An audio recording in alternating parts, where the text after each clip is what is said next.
This is Bob Beckel, This is Cal Thomas, a conservative who is pro-life, a liberal who once worked for Jimmy Carter, who favors smaller government, who believes in big government. and in a town full of cheap shot artists, I've never heard Cal take a cheap shot. But even when he's wrong, he's likable. And this is Common Ground. And this is Common Ground.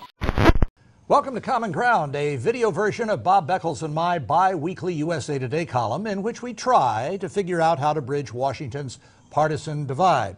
Well, Bob, the Republicans are back from brain death. They may not be happy days here again, but I think a little CPR in that last election, you've got to admit, even you, that was a pretty spectacular victory in New Jersey, the bluest of blue states. And how about Virginia, that you Democrats thought was becoming one of yours, maybe a purple state in between, but elected a Republican for the first time in several election cycles. Yeah, by the way, don't bother to get dressed up for these events that we do here. First of all, let me make this point. In New Jersey, you had an unfavorable governor who raised taxes, who was from Goldman Sachs. Yes. In this year of the great investment banker, demise. And so it's not surprising that what happened in New Jersey. In Virginia, the interesting thing to me was that here you had this very far-right values candidate who, in McDonald, who decided to run in the middle on issues like roads and schools and taxes, and did not touch the social agenda. In fact, I remember seeing that wonderful headline in the Washington Post said, "Republicans move to the center," which is exactly what Republicans need to do. Well, you know, Bill Clinton did the same thing. He was liberal on social issues, abortion, gay marriage. He talked about making abortion safe, legal, and rare. Obama does the same thing. So this is a tactic that both parties use. But I think you're right. I think the Republicans are finally getting more sophisticated on this. And as you point out in our column, McDonald especially stressed the things that most people care about the most. That is roads, taxes, schools, and that sort of thing. And he came off with a pleasant demeanor. He wasn't out there fire-breathing, pounding the podium, and denouncing his opponents. As a matter of fact, I thought his political commercials were far superior to his opponent, Creed Deeds. Deeds was constantly on the attack, especially about that Pat Robertson School thesis he wrote 20 years ago, and McDonald basically avoided talking about it at all. Yeah, McDonald didn't look like a typical Republican. He wasn't breathing fire. You're right. I agree with that. But look, let's cut down here to a couple of things that we learned from this election. One, it didn't have anything to do with Barack Obama. The fact is Obama's popularity rating was 51%, I think, in Virginia, 58% in New Jersey. These were unique races to unique states. But the thing that I was listening to from Republican analysts was the angry voter out there, you know, the Tea Partiers, and everybody's just furious about what's going on in government. Well, when that happens in politics, you see a big increase in turnout.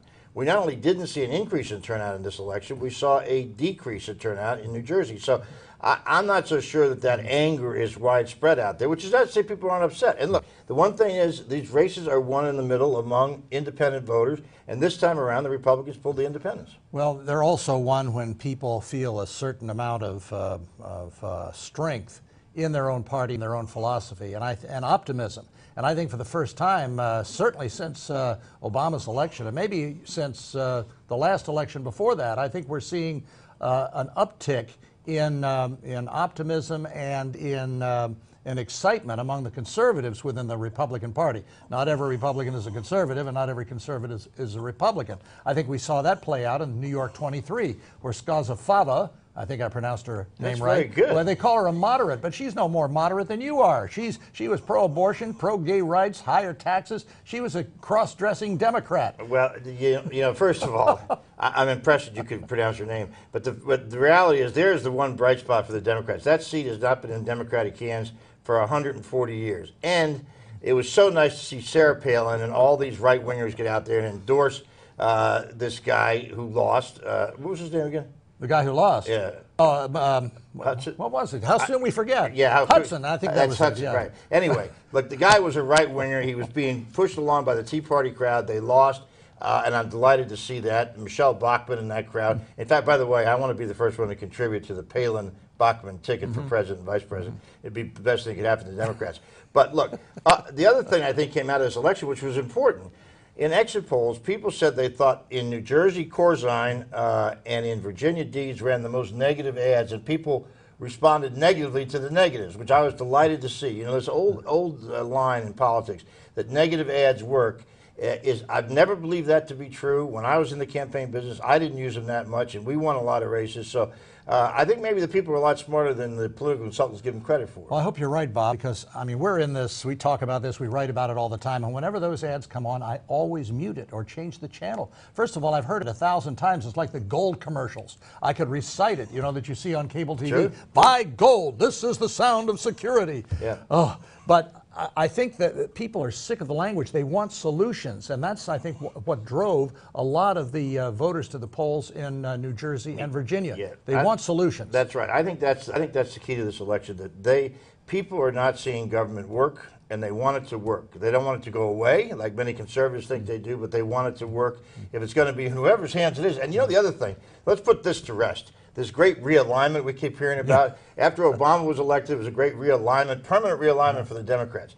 There is no such thing as realignment in American politics today. The last realignment we saw was in the 30s with Roosevelt. The public now, because they've got so much information in their hands, are going to go back and forth. Neither party is going to get a big advantage over a long period of time unless they can produce consistently, which is probably unlikely.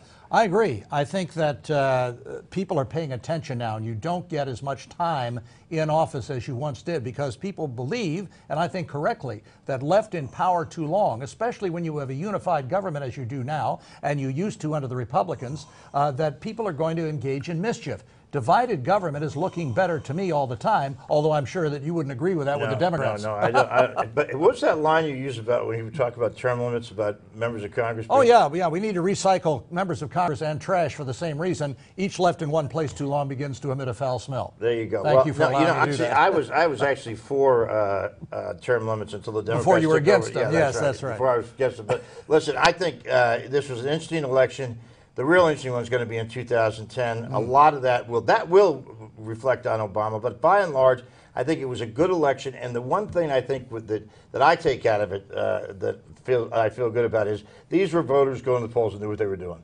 They didn't walk in there without any questions. They went in there determined to send a message, and they did, and I think that was fine. But it was not a partisan message. So, on that note, hey, check out our column in the paper and on USA Today's opinion blog at usatoday.com. Thanks for tuning in, and come back again for the next installment of Common Ground.